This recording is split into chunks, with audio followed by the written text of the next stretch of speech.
接下来关心北约峰会期间，俄军对于乌克兰的飞弹炸不停哦。乌克兰如今面对的是最大危机是什么呢？不是没有反击的能力，而是它的防空拦截飞弹正在被俄军快速的消耗当中。难道这场战争很快分出胜负吗？今天就这议题，我们会一起来做关心。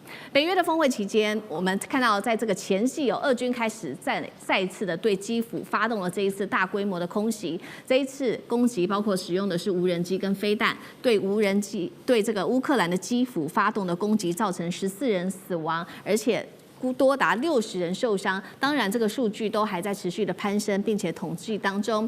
这个攻击已经是1周内俄罗斯针对于乌克兰的基辅做的第2次攻击了。普丁也是在向北约示威，还是也是在测试西方援助乌克兰的决心吗？因为呢，我们现在看到的是乌克兰面临到最大的危机，不是它的反击能力，而是它拦截飞弹的能力开始出问题了。俄军使用的包括了弹道飞弹、巡弋飞弹，还有大量的无人机混合攻击，让乌克兰的防空系统可以说现在是疲于奔命的。在这一波的攻击之下，泽伦斯基出来说话了，他说他也承认乌克兰的防空拦截飞弹供应现在是相当不足够的，无法阻止弹道飞弹的攻击。那么我们也来看到一下实际的数据，也就是乌克兰它这边特别看到的这个是空军的数据，它确实是无法拦下它的来自于俄罗斯的弹道飞弹。先来看本月，俄军发射49枚的弹道飞弹，乌军只拦下了4枚的飞弹。更惨的是，新的一波攻击，俄军射出了23枚的弹道飞弹，但是全部都没有被拦截下来，都打穿了。那乌克兰现在陷入的问题就是爱国者现在严重的不足，而且已经到了极限。他能做的事情没有太多可以做的，但是他另外一头持续的对俄罗斯的炼油厂、能源设施还有基地来做攻击，试图打击能源来削弱俄军的后勤，但是看起来也没有太大的作用。今天节目一开始，先请教舰长怎么看？乌俄战争好像已经到了最后的阶段吗？俄军的攻势不断的升级，乌克兰的拦截飞弹正在告急，是不是很快可以分出胜负？舰长怎么看？第一，我先说，他刚刚这里之所以拦截越来越拦截不到，这跟他的战术是有关的。你看现在俄罗斯攻击都是怎么样？先去几百架的无人机，这几百架无人机，你是不是我的防空系统通通都要盯着这些无人机，要准备打它？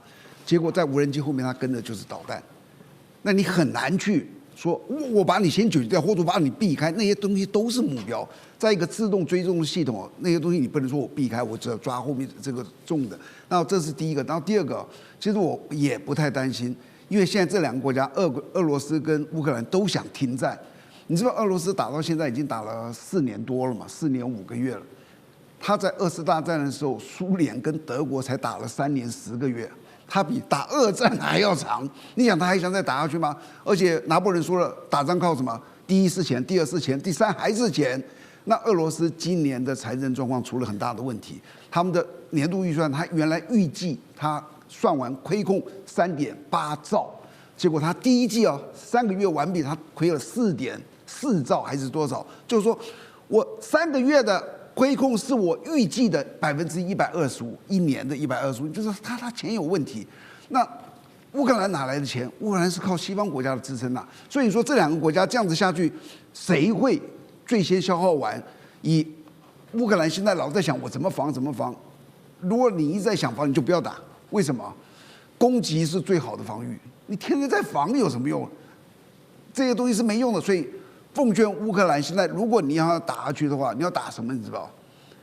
你要去攻击俄罗斯的油能源设施，那个那么大又跑不掉，你不攻它那个，你去打那个别的地方是没有用的，防更是没有用。要朝它的能源设施去打，让乌克兰不是让俄罗斯经济出问题。好，这个是来自于第一线战士我们在看到的最新情势哦。那其实呢，我们也来看到，除了俄乌双方之外，最近美国有一个动作，大家说非常的奇特哦。为什么突然间这个川普宣布呢要增兵？本来已经撤销的，现在又决定要在波兰这边增兵5000名士兵放在波兰。那目前波兰它已经有8500名的美军部署在这边了。那为什么这时候要再增加5000名的士兵兵呢？我们有得到另外一个消息，是来自于这个媒体报道，美国情报示警，俄罗斯有可能策划对下一波攻击的对象就是波兰来发动武装行动，来测试北约的集体防御的底线。所以这边情报单位也特别预估说，它接下来有可能会摧毁的，包括来自于波兰当地的电网、输油管等关键的设施，都可能会遭到俄罗斯的武装攻击，它的无人机攻击。这是来自于美国情报单位最新的一个评估。那针对于这个美国在波兰驻兵，现在波兰的防长说，美国是最忠实的盟友。上次哥怎么看美国的动作？虽然其实刚刚有中央情报的中情局的部分的这个消息，但是这个5000名的派兵这件事情，要知道他甚至不见得是赫格塞斯能决定，他就是川普才能决定的。所以整件事情我们还是要整个拉清楚来看。也就是说，事实上是在去年的时候，针对于欧盟当中，其实川普已经表达的部分包括范斯都提到说美国要撤兵要撤兵。所以其实一直到今年5月的时候呢，其实是这样子，他们没有撤兵，但是对于美军在波兰的常驻当中，因为他们要轮调嘛。所以一旦轮调当中，其实5月的时候有一度叫停，也就是说轮调回去就没有派来的。我们知道美国在波兰的部分长期来讲，它的驻军约莫就是1万人内，就刚刚讲说可能8000多人，大概是这样子的一个规模。所以今年5月的时候，有一些已经轮调回去，然后没有补。那这怎么回事？所以这里头就出现一个敏感跟尴尬。其实波兰国内其实有很多人表达不满。